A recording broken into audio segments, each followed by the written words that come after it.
무역이라는 거대한 퍼즐을 이해하기 위해 상상의 세계로 떠나볼까요? 두 개의 나라가 있다고 가정해 보겠습니다.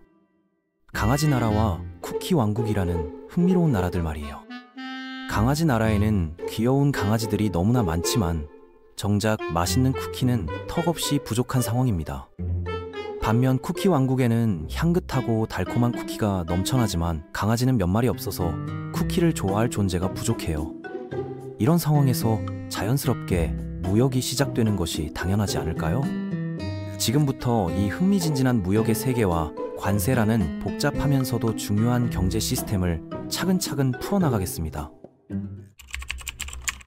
쿠키 왕국에서는 달콤한 쿠키가 풍부하게 생산되니까 비교적 저렴한 가격에 판매할 수 있습니다. 강아지 나라의 강아지들은 당연히 이 맛있고 저렴한 쿠키를 사고 싶어 하겠죠.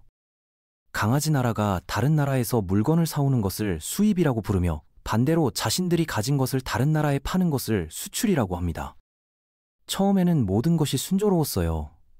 쿠키 왕국 주민들은 쿠키 판매로 돈을 벌었고 강아지 나라 강아지들은 저렴한 가격에 달콤한 쿠키를 맛볼 수 있었으니까요. 양쪽 모두가 만족하는 윈윈윈 상황이었던 것이죠. 그런데 어느 날 강아지 나라 정부에서 놀라운 결정을 내렸습니다. 쿠키 왕국에서 들어오는 모든 쿠키에 관세라는 특별한 세금을 부과하기로 한 것이죠. 관세는 외국에서 물건을 가져올 때 정부에 내야 하는 추가 비용이라고 생각하시면 됩니다. 마치 음식 배달을 시킬 때 음식값과 별도로 배달비를 내는 것과 비슷한 원리예요. 쿠키 자체의 가격은 그대로지만 이제 강아지들은 쿠키값에 더해 강아지 나라 정부에도 돈을 내야 하는 상황이 됐습니다. 이런 변화로 인해 수입 쿠키의 최종 판매 가격이 크게 올라가게 되었어요. 관세를 적용하는 방식은 생각보다 훨씬 다양하고 복잡합니다. 고정된 금액으로 정할 수도 있고 물건 가격의 일정 비율로 계산할 수도 있어요. 대부분의 국가들은 백분율 방식을 선호하는데 이를 종가세라고 부르기도 하죠. 더 놀라운 것은 관세가 정말 세밀하게 구분된다는 점입니다. 예를 들어 딸기 쿠키와 초콜릿 쿠키의 관세율이 다를 수 있고 같은 쿠키라도 포장 방식이나 크기에 따라 관세가 달라질 수 있어요. 이런 복잡한 분류 시스템 때문에 무역업체들도 때로는 헷갈려 하곤 합니다. 심지어 같은 제품이라도 용도에 따라 관세율이 달라지는 경우도 있어요. 반대로 정부가 관세를 전혀 부과하지 않는 상황을 자유무역이라고 합니다. 한 나라가 수출하는 물건의 가치가 수입하는 것보다 많으면 무역흑자, 반대로 수입이 수출보다 많으면 무역적자라고 부르죠. 이런 용어들은 경제 뉴스에서 자주 들을 수 있으니까 기억해 두시면 유용할 거예요. 특히 무역 수지는 한 나라의 경제 건전성을 판단하는 중요한 지표 중 하나입니다. 그럼 관세를 부과하면 실제로 어떤 일들이 벌어질까요? 가장 직접적인 변화는 수입 쿠키의 가격이 오른다는 점입니다. 강아지 나라에서 쿠키를 만드는 업체들은 좋아하겠죠. 이제 더 이상 값싼 외국 쿠키와 경쟁할 필요가 없어졌으니까요. 하지만 경쟁이 줄어들면 자연스럽게 품질 향상에 대한 동기도 약해질 수 있습니다.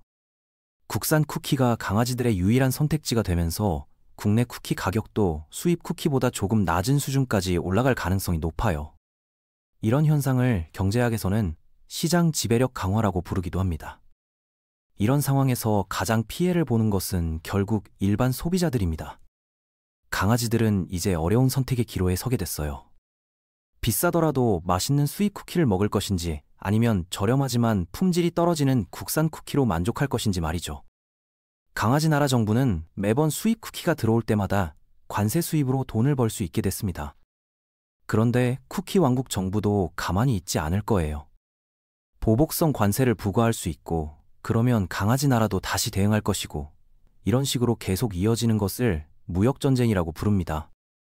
무역전쟁이 시작되면 양쪽 모두에게 손해가 되는 상황이 벌어지곤 해요. 그런데 도대체 왜 정부는 이런 복잡하고 위험한 일을 벌이는 걸까요? 이유는 생각보다 훨씬 다양하고 복합적입니다. 가장 흔한 경우는 자국 산업을 보호하려는 목적이에요. 국내 쿠키 업체들이 품질이 좋지 않거나 생산량이 부족하더라도 소비자들에게 더 매력적인 선택지로 보이게 만들고 싶은 거죠. 때로는 다른 나라의 경제적 성공을 견디지 못해서 의도적으로 경제적 타격을 주려는 목적도 있습니다. 관세를 더 중요한 정치적 협상의 수단으로 활용하기도 하고 단순히 정부 수입을 늘리려는 재정적 목적일 수도 있어요. 또한 국가 안보와 관련된 산업을 보호하려는 목적도 있습니다.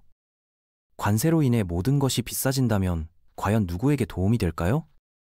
정부는 관세 수입을 얻을 수 있지만 이것이 항상 국민 전체에게 이익이 되는 것은 아닙니다. 일부 중소기업들은 사업 운영에 필요한 원재료나 부품을 외국에서 수입해야 하는 경우가 많아요.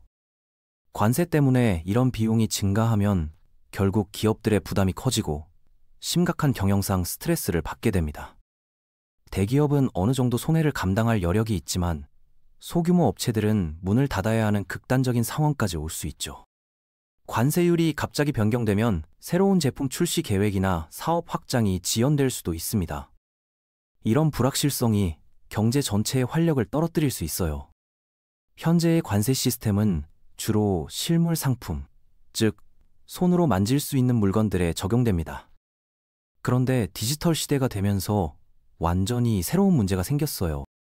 전자책이나 인공지능이 만든 예술 작품, NFT 같은 디지털 상품에는 어떻게 관세를 부과할 것인가 하는 문제 말이죠.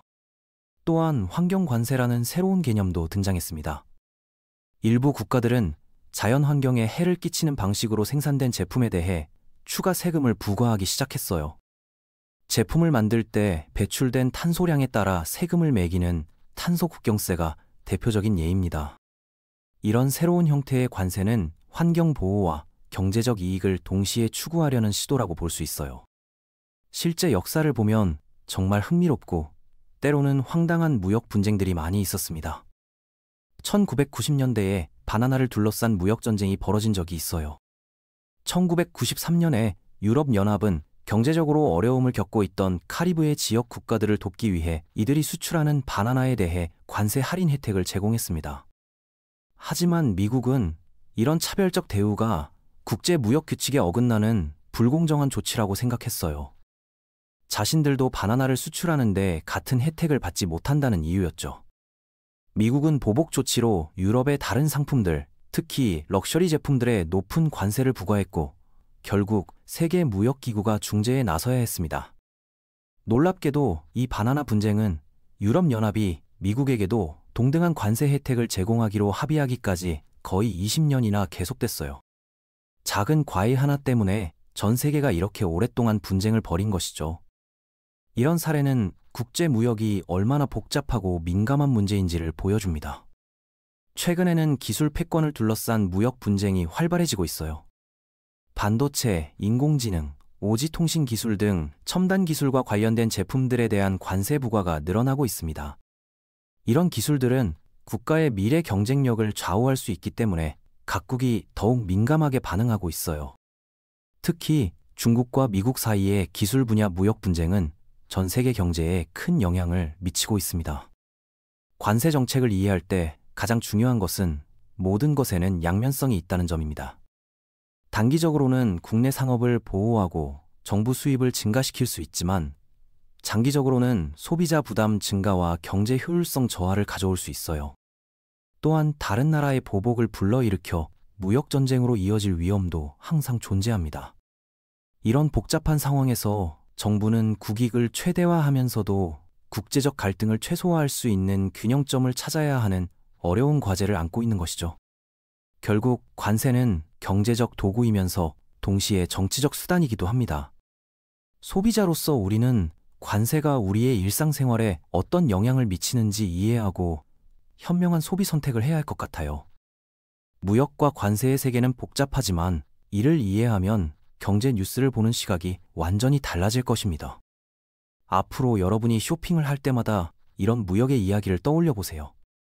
그 제품이 어디서 왔고 얼마나 많은 관세를 지불했는지 생각해 보면 세상을 보는 새로운 관점을 얻을 수 있을 거예요.